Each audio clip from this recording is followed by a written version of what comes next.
corner Marcus Peters to Baltimore. He had a pick six in his first game with the Ravens.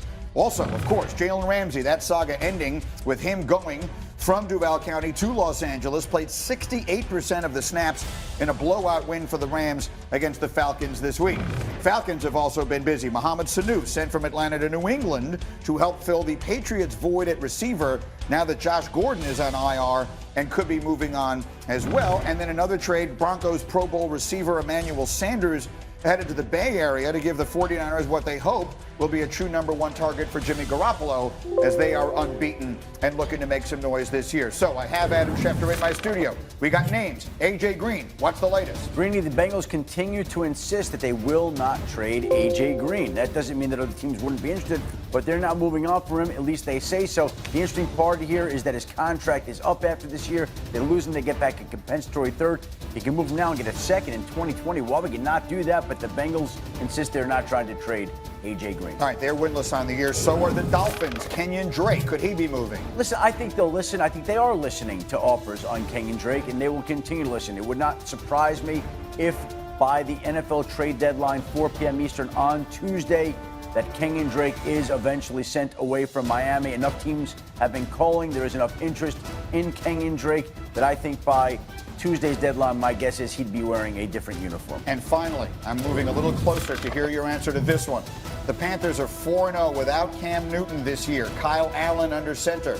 What could happen with Cam Newton in the near and long-term future? Well, I don't believe they're looking to trade him now, but I think it begs the question, would they look to trade him in the offseason?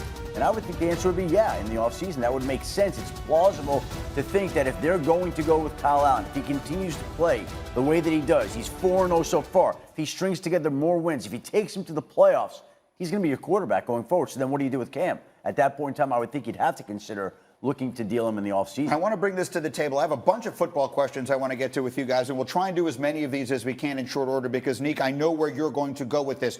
When Cam Newton is healthy enough to play this season, in your opinion, should they just put the ball in his hands? Absolutely. Let's calm down on the Kyle Allen thing. We keep using wins as if it's an actual quarterback stat. If you look at the real stats, he's about average QBR. He hasn't turned the ball over, which is great, but their defense is playing awesome. They have the second best drive start average in the league, and they're not even moving the ball that well. He's okay, but Cam Newton has the potential of being great. So if you get back a healthy Cam Newton, you put him in over Kyle Allen. Don't let the emotions. Acho, I'm looking at your face. What are you thinking? To put Cam Newton in right now, Neek, it's completely illogical. And it's illogical because Cam Newton has the second longest losing streak in the NFL. Kyle Allen has the third longest winning streak in the NFL. Cam Newton is not a starting pitcher. Winning and losing is not a stat that you can use to effectively analyze whether a quarterback is good or not. Cam Newton has the potential to be great. If you think Cam Newton will never be healthy again, that's one thing. But if you think that 100% Cam Newton or even a 70% Cam Newton comes back, you stick with Kyle Allen because we're winning is not a fair assessment. You're not winning because of Kyle Allen. Kyle Allen isn't messing things up. Agreed. But you were losing because of Cam Newton. So you may not be winning because of Kyle Allen, but you were losing because of Cam Newton. Unless we believe in coincidence for 12 straight games, which I don't,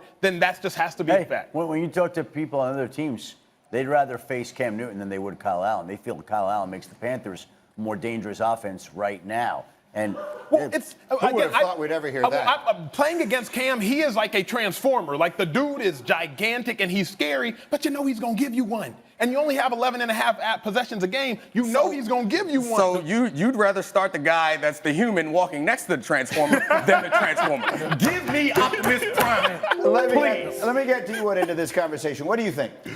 I've seen this script before. Okay, I was on the Patriots when Drew Bledsoe got hurt against the New York Jets and Tom Brady comes in. All of a sudden, we start winning. Guess what happened? Drew Bledsoe never got his job back, and then it eventually got traded to Buffalo. Okay? Winning matters in this particular that's all that situation. matters. And I'll tell you another thing. What have we seen be a successful business model in the NFL? If you can get a young quarterback who's making $500,000 as opposed to the veteran who's making close to $19 million, well, now you've got a lot of salary cap flexibility to go do a lot of other things to complement Kyle Allen as opposed to Cam Newton. This one will be interesting, just to sort of put a ribbon on this, because I have a few other one I want to get to. No way he gets traded between now and Tuesday, right? I don't think so. I haven't heard anything, but in this league, I know not to say I never. hear you, but there was no expectation of that, I guess. I'm not hearing anything about that. Okay, fair enough. Because people in Chicago are screaming and yelling about we need to get him, but that doesn't seem likely. I have a next question for you here. When we look back on last year's quarterback draft class, there were 5 guys taken in the first round. When we look back on that someday, will we say Lamar Jackson had the best NFL career? Neek? I absolutely think so. I think there are some good quarterbacks in that draft, but again, to the question about whether you can put it all on a quarterback or not, the reason why I believe in Lamar Jackson is because of his supreme talent, but also because of the organization. The other quarterbacks that we're talking about are in organizations that have not been functional or at least effective in a while. The Baltimore Ravens, since their inception, and I understand Ozzie Newsome is no longer there, who was there at the beginning, but since their inception, they've been one of the best, well-run, most efficient, effective organizations. And I think with this talent, he will be better than any, or have a better career than any of those other To remind you, the other first-rounders last year were Mayfield, Darnold, Rosen, and Allen, and then Lamar Jackson. Will Jackson be the best? I'm going to have to say yeah. Yeah. Right now, because you look at the other team. Listen, I think the kid up in Buffalo, Josh Allen. Right. I think Buffalo is if he can come along as a passer, then I think he has a real shot. But I think Nick is right. Structure, organizational structure matters, especially when you're surrounding a young quarterback. He's the most dynamic, but when you talk about being remembered, I think you're remembered based on winning Super Bowls. We haven't seen a dynamic runner like him win one. I hope he does, but if you're talking about being remembered as the best, I don't know that he will. But so that means implicitly you're saying that Darnold or Mayfield will win a Super Bowl? I think Because that's the only way that they pass him. Just based off what we've seen as far as facts in NFL history and years of that, that's what I would be saying based on that case study. Lamar Jackson is a tremendous talent. He's a transformer. We're also talking about this question the week after he threw for 5 touchdowns. Like he's coming off one of the best games of his career, maybe the best game of his career. Right. So, sure, it seems simple to say he'll have the best career, better than Baker Mayfield and Sam Darnold and Josh Allen. I mean, but even if you we'll see. There's a lot of football left. I agree. And if we would have talked about Darnold after the big game he had against the Cowboys, it may have been different. But even if you look at the course of all of their careers, I think that Lamar Jackson's career numbers have been more impressive than those other guys. I got one more here. The Patriots are unbeaten, and they added a piece in Mohamed Sanu that I think a lot of people look at as the one thing they were missing. Acho, AFC champion this year, Patriots or the field? Oh, give me the New England Patriots and Tom Brady, baby, all day.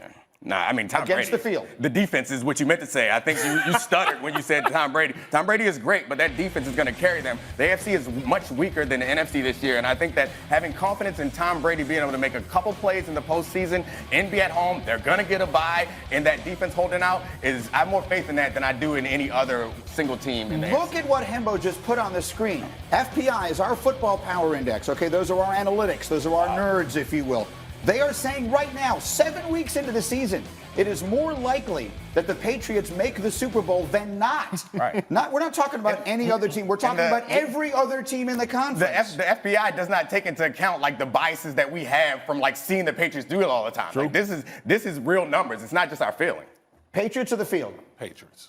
Listen, I said before the season that defense was going to be elite. They're elite. Now, do the Patriots have flaws? Absolutely. But if the Patriots get home field advantage, they are well on their way. That's the key. Who's beating them in Foxborough? Who's really beating them in Foxborough? That's the key, because I think the Texans could get him. I think a healthy Chiefs could get him. But in Foxborough, especially you talking December, ain't nobody going to get the Patriots. And one more I want to get in quickly, because I'm told I have 1 more minute left here before we hit the hour here. Patrick Mahomes, again, Schefter is telling us it's week to week, and it's not completely inconceivable that what will then be 9 days after we saw them move his kneecap from one place to another, that he might actually play on Sunday night against Green Bay. Should he be trying to play this Sunday? 1 minute, go.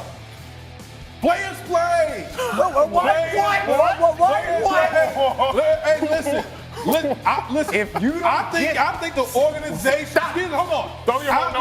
I think the organization should try to play, but players play. Hold on. If you don't get the hell out of here, Dominique, hold on. Dominique, hold on. Let's be real now. You know, as well as I know, we both played in the league. We did anything to try to get on the field. Nope. So if Patrick Mahomes feels like, you know what, I need to get out on the field. He's going to do everything in his power to get on the field. Fine. The question wasn't should Patrick Mahomes want to play. I agree he should want to play. The question was should he play? How should they handle this? You are an offensive lineman and you're thinking like an offensive lineman. Do not put the potential best quarterback in the NFL back out there on a bad knee. Don't rush him back So why out are the there. Giants putting Saquon Barkley out there on a bad ankle? I think it's dumb too. That's dumb, too. I said it when they got hurt. I said they should bench him, take the season, and come back next But year. here's the thing. Get out of here. You can't put your whole franchise. We're literally talking. Okay, listen. I He's think not a guard. I understand that, but we don't have load management. And we don't. How you gonna have load He's management not with a a left quarterback? tackle.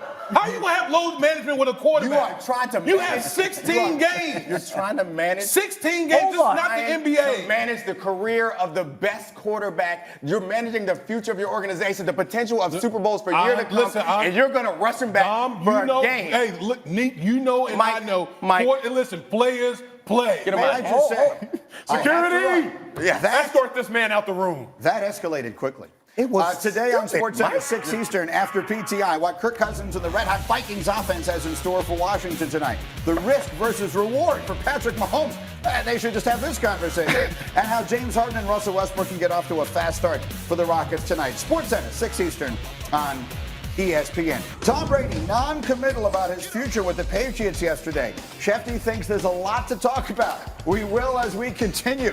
Everybody calm Flabbergasted. down.